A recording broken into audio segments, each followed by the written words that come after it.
Dear students, myself Dr. Fatima Sultana, Associate Professor in Department of Zoology, JDP Government Girls College, Kota.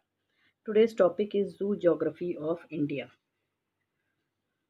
All these days we were going through the various topics of biodiversity, what is biodiversity, and what are the biogeographical realms, and what is the flora and fauna distributed all over the world, and what are the regions known as. Today we are going to take this topic, zoo geography of India. Now, what is zoo geography? Zoo geography deals with the ancient and modern geographic distribution of faunas. It involves two major factors, dispersal and vicariance. Now, this zoo geography is the branch of biology concerned with the distribution of all animals, invertebrates and vertebrates, the terrestrial and aquatic, over the world. So, what is geography? It is the branch of biology which deals with the distribution of all the animals, whether they are invertebrates or vertebrates, terrestrial or aquatic, all over the world. The distribution of these animals is known as zoo geography. So, zoo geography is the branch of the science of biogeography that is concerned with geographic distribution, present and past of animal species. So, in biogeography, we have gone through the various biogeographical realms, in which I told you there are eight biogeographical realms. Now, this zoo geography it deals with the geographic distribution of the animals, whether it is in the present or past. Because if we want to know about the zoo geography, we should know the past of the animal species also. Now, why I'm telling past of the species? Because you all might have seen the film Ice Age, or this about films on dinosaurs. So you can come to know about these animals from the evolutionary studies which have been done by the previous scientists. To the people who have gone through all these topics and mentioned in various books, through these books and through the films or videos, we come to know about the past animals and about the present animals. Now, distribution can be divided into three levels to study. That is, one is geographical, over the whole world. What is the geographical factors? Now, regional we do about the certain selected segments of the world. For example, if we go through only Asia or Europe or North America, so regional means selected segments of the world. And local, third one is local, which is the geographical distribution of a species in relation to each other and in relation to ecology and evolution. So this is about the particular species. For example, if I talk about the dinosaurs. So dinosaurs we come to know through the evolution. The evolutionary studies we come to know that there were dinosaurs once upon a time, but now they are not present.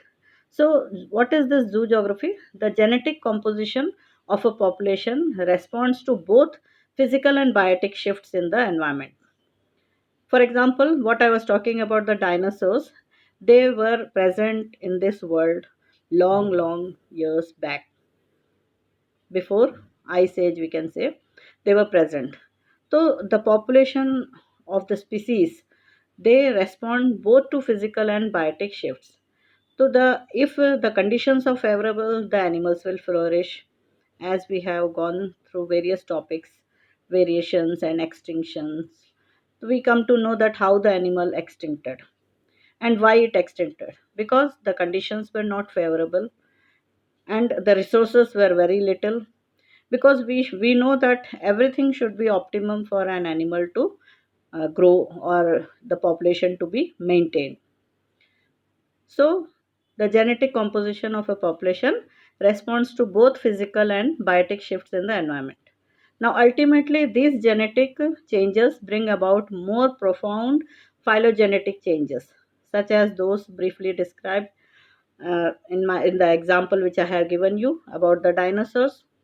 So, zoo geography and evolution are opposite sides of the same coin, and the mechanics of the natural selection.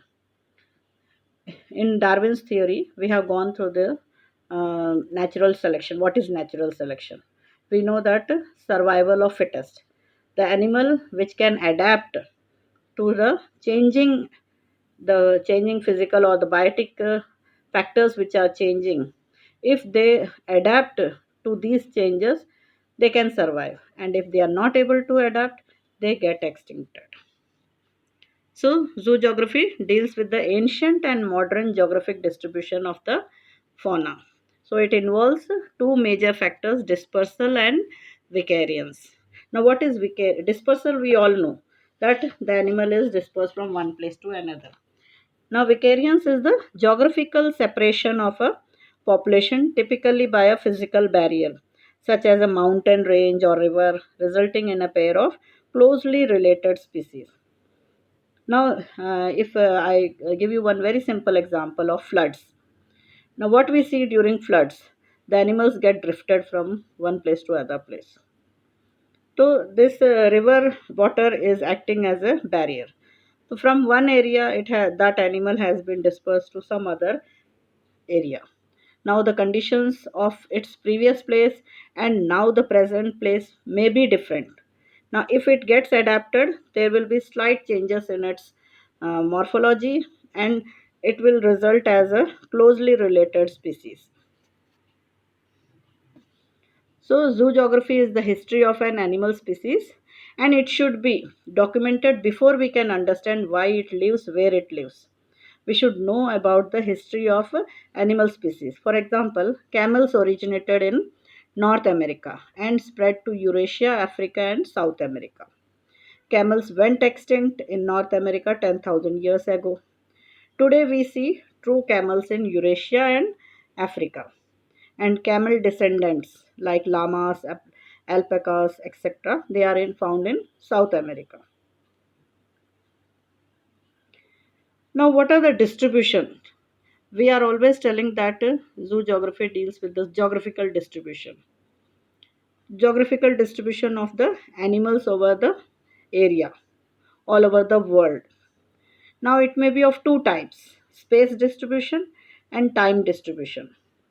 This is the distribution of animals over areas like terrestrial land. And time distribution, this is the distribution of animals through geological time, right from the beginning to recent time. If you see the timeline, many eras back, dinosaurs were there, but now they are not. Now we see the recent new animals which were not present at that time. Maybe they were not present. So, this is the geological time. There are further two types of space distribution, that will be geographical distribution and bathymetric distribution. Geographical distribution is the horizontal distribution of animals on Earth, whereas bathymetrical distribution is vertical distribution of animals on Earth. Horizontal means from east to west, west to east, and vertical distribution means from north to south, south to north. So these are further three types of bathymetrical distribution: limnobiotic, holobiotic, and geobiotic. What is limnobiotic? It is the distribution of animals in fresh water. And holobiotic means distribution of animals in marine water. And geobiotic is distribution of animals over terrestrial land. So we see the distribution of animals depend upon the location, whether it is horizontal, longitudinal, and whether it is water, fresh water, marine water, or terrestrial. Now, patterns of distribution. Patterns of distribution over all the world is divided into five types. Cosmopolitan distribution. Now, what is cosmopolitan distribution? Pattern of distribution in which animals are found all or most of the world. If they are present all over the world, they are known as cosmopolitan distribution. Bipolar distribution. In this distribution, animals are confined to the poles of Earth, that is North Pole or South Pole. For example, in North Pole, we have gone through these examples already while studying the biogeographical realms. Penguins and polar bears, they are found in the North Pole regions. So this is bipolar distribution. Discontinuous distribution. In this, some animals are closely related to each other but somehow distributed in widely areas by some barriers. Example, elephants, tigers, etc. So we see that tigers and elephants, you all know that they are present in Africa also, they are present in India also. So they are closely related to each other, but somehow they got distributed in widely areas. Next is endemic distribution. Endemic distribution, what is it? Pattern of distribution in which some animals are confined to one locality.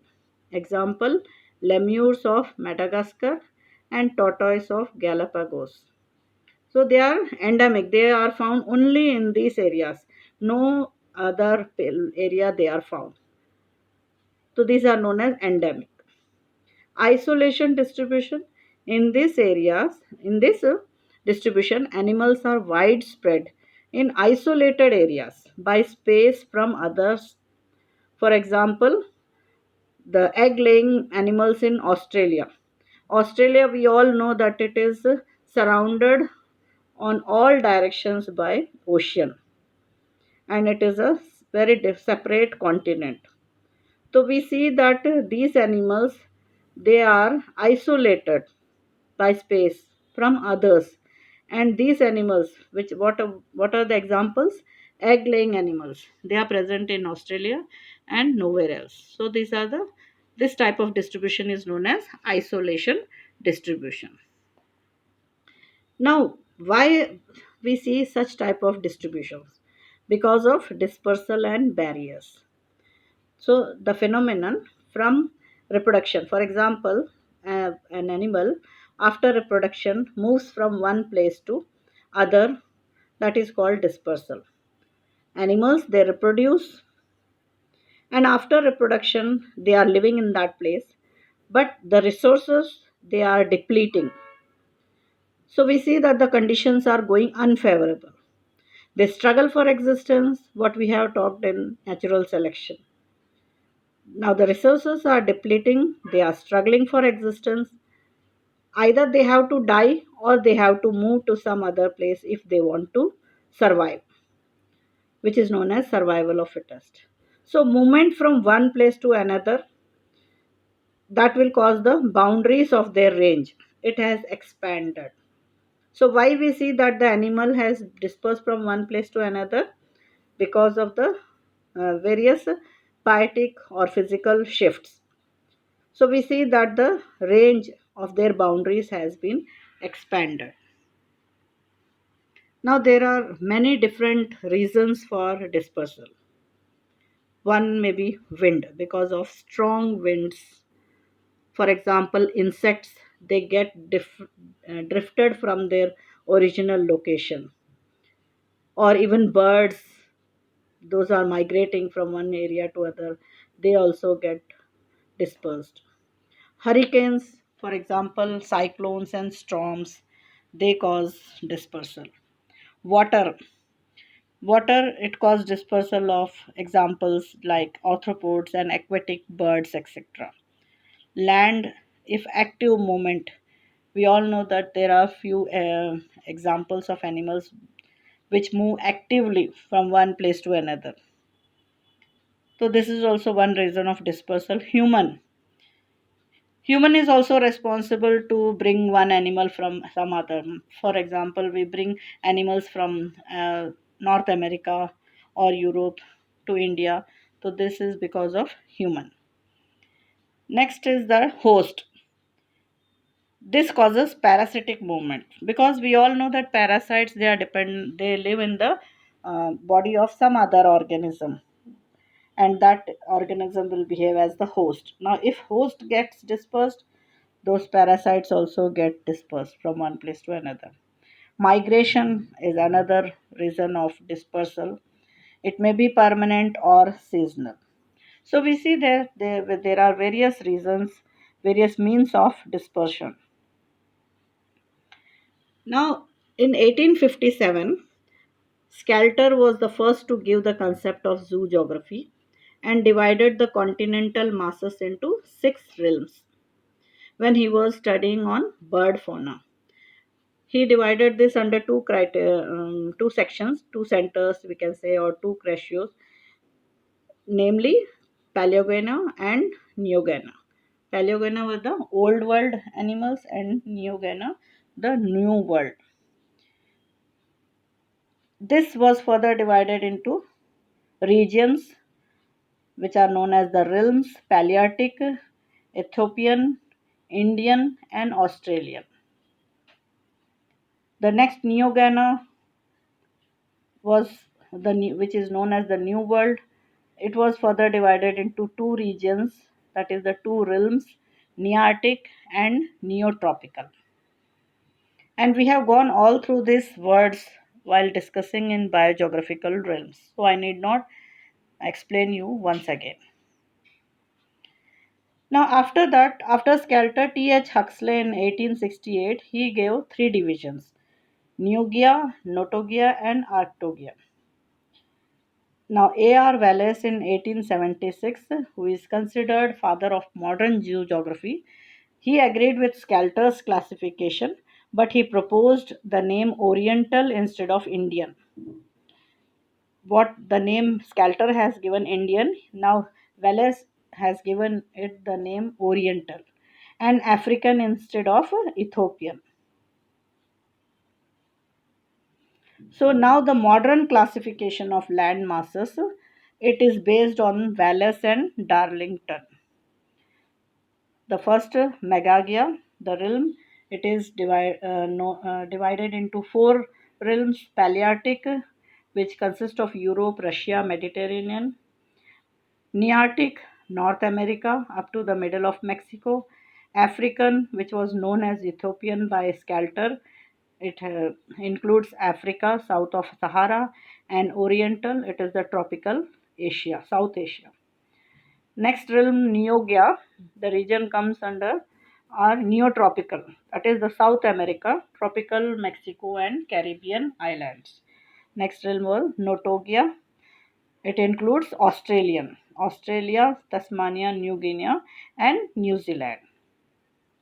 So we see that these geographical realms, Nearctic, Neotropical, Palearctic, Ethiopian, Oriental, and Australian. Ethiopian is now known as African. Now these are the various fauna which are found in the various realms. The north, the Nearctic, in which we have gone all through these examples while dealing with biogeographical realms. So I need not explain each and every animal in this map. You can also consider this map and go through it. Now, because we are dealing with zoo geography of India, so India comes under Oriental region of all those six which we have discussed previously. In among the Oriental region, in this India comes. Now this region is further categorized. It includes India south of Himalayas, Myanmar, Thailand, Malaysia, Sumatra, Java, Philippines, and South China. It is bounded by Himalayas in the north, and in the west separated from the Palearctic by mountains and desert of eastern Iran. But there is no physical boundary in the southeast corner. Northern India is temperate. Eastern part, including Myanmar and Northeast Asia, has rainforest, and Western Peninsula is part of desert, and southern part of India is having tropical forest. So fauna exhibits considerable resemblance with the Ethiopian region. That is, most of the fauna it resemble very much with the African region. Now this in India, it is subdivided into Indian subregion, Indochina subregion, Ceylonese subregion, and Indo-Malayan subregion. We will deal with each and every topic and will come to know about the various zoo geographical distribution of the animals one by one in our next topic, next lecture. Thank you so much.